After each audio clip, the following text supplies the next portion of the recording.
El Real Madrid son más de 100 años de historia. El Real Madrid es el sentimiento que nos une. Es comprender que es mucho más que un balón. Es el Bernabéu en un día grande. Es el Bernabéu en un día grande. Es dejarse la voz animando. Un sentimiento sin fronteras. ¿De qué equipo eres? ¡Del Madrid! No te oigo. من منا لا يهيم في حب الريال، من منا لا يعشق الأبيض حتى النخاع، من منا لم يتأثر في كل خروج، في كل خسارة ولحظة كل انكسار. سخر الجميع فقالوا: من هذا الذي تشجعون؟ وكيف أنتم في عشقه تهيمون؟ رغم مرارات الإقصاء ورغم السنوات العجاف، ولكن هؤلاء لا يستوعبون أن الريال تاريخ يمتد لقرن من الزمن، أنه مشعل يسلم لجيل بعد جيل، يسلمه الأب للابن والجد للحفيد. قصة كفاح ومشقه، إحساس بالانكسار وآلامه، وحلاوة الانتصار وآمالها. ولأن الريال وإن طال الزمن فلا بد يوما تنتصر، وأن العاشرة ولو تمنعت عنا وابتعدت فمكانها ليس إلا في تشامارتين. وفي موسم الانتقام قرر محاربو الأبيض الملكي أن يعيدوا معشوقة الجماهير أغلى الكؤوس وأشهرها إلى قلعة البرنابيو، ولكن قبل ذلك ولأن في عنقهم دينا لفرق أذاقتهم مرارة الإقصاء سنوات خلت، أبوا إلا أن يعاقبوا الجميع، فهزموا بطل إيطاليا وأطاحوا بأقوياء ألمانيا بمن فيهم بطل أوروبا النسخة الماضية بايرن ميونخ، ليسقطهم القدر في مواجهة من يقتصمون معهم هواء مدريد وعشقها، ليحتدم الصراع حول من سيكون الحاكم الفعلي لعاصمة إسبانيا بل وأوروبا كلها. ويبتدئ صراع ملعب النور بطموح جارف لدييغو سيميوني وبحكمة وروية من الإيطالي كارلو أنشيلوتي، في صراع بحسابات مختلفة وبطموحات متباينة.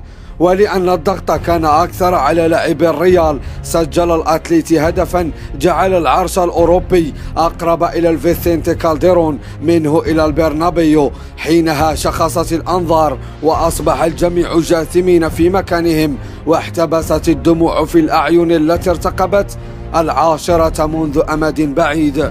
ولأن اللاعبين يرفضون الانكسار قرروا عدم الاستسلام، فإما الموت أو الانتصار. على راموس فوق الجميع قائلا: إن الريال يوما أرادت الحياة فلا بد أن يستجيب القدر. وسجل برأس ذهبية هدفا دفع من أجله بيريز الكثير وعانت من أجله الجماهير في كل سنة ولحظة كل إقصاء، ليشتعل الملعب نورا في لشبونة وصراخا بلغ عنان السماء في ملعب البرنابيو وفي كل بقاع العالم من أنصار الملكي في كل زمان ومكان. وليكمل الويلزي الأشقر كلمات الرواية بهدف كفر بها عن أهداف أخرى ضاعت وكانت لتهدي الريال اللقب من دون معاناة.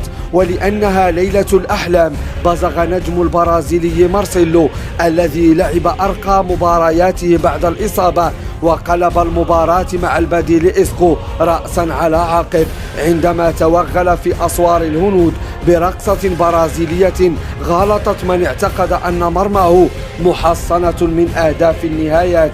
ولأن رباعية الخيام لا بد لها من عازف يكون من أهل الدار ويزيل نحس ملعب كان سببا في خسرانه كأس أوروبا للمنتخبات. انبار الدون لضربة جزاء قضت على آخر آمال مفاجأة الموسم أتلتيكو مدريد، لتكتب الريال التاريخ من جديد بمداد الفخر والاعتزاز، مسدلة الستارة على رواية أخرى لجيل آخر حقق العاشرة ولو بعد حين. تلك هي الريال، قد لا يفهم الكثيرون أننا نعشقها، خسرت أو فازت فنحن نستمتع بريال تبدع وتقنع. فالتاريخ هو ما يكتبونه اليوم، هو تاريخ ريالنا العتيد. لا هيستوريا كي تو هيسيستي، لا هيستوريا بور هاسير. على مدريد إن داماس. طيب الله أوقاتكم. محمد الساقي في عاشرة الريال. هاي كرة.